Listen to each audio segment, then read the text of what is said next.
amendment on the floor, and I would like to also make a unanimous consent request for a related amendment related to the terrorists in Guantanamo Bay. This week I was advised by the officials at the Air Force and Navy base in Charleston that— Will the Senator yield for a question? Are you offering the amendment? This will just be a second if— yes, I will yield, yes. No, I'm saying, are you offering it an amendment, or are you giving a speech about the desire to offer an amendment?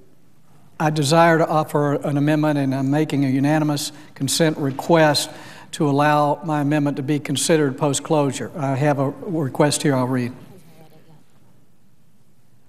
Oh, thank you. And I'll get to the request in a moment. Just wanted just a few seconds of background. But we know this is not an idle threat, because inquiries had been made into Charleston into moving detainees from Guantanamo Bay to minimum security brigs in Charleston. So I would like to make a unanimous consent request that when the Senate resumes consideration of H.R. 2847, it be in order for me to offer an amendment preventing the transfer of known terrorists at Guantanamo to U.S. soil.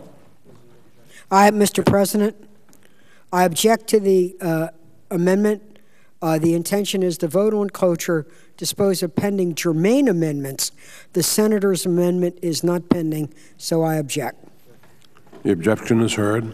Mr. President, this amendment has been filed as a second degree, and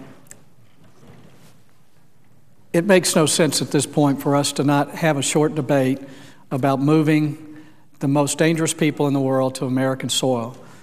It's appropriate for us to allow at least a small amount of time as we rush these bills through to talk about the issues that are important to Americans.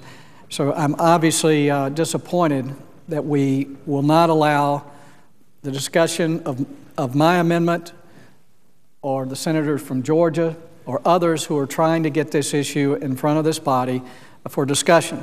It doesn't mean you can't vote it down, but not to allow debate is certainly discouraging at this point. But I appreciate Senator Vitter giving us a few minutes to offer this, and I will yield the floor to him.